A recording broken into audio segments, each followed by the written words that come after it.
पंकजा मुंडे यांना राजकारणात दगाफटका झाला.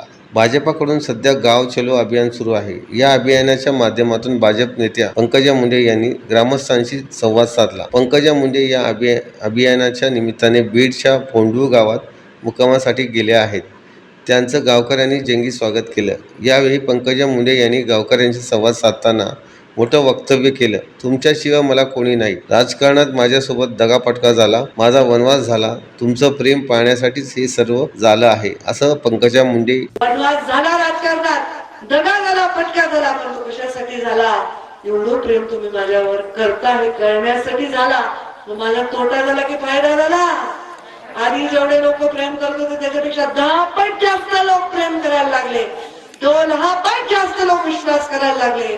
हा फार महत्वाचा माझ्यासाठी झालेला बदल आहे.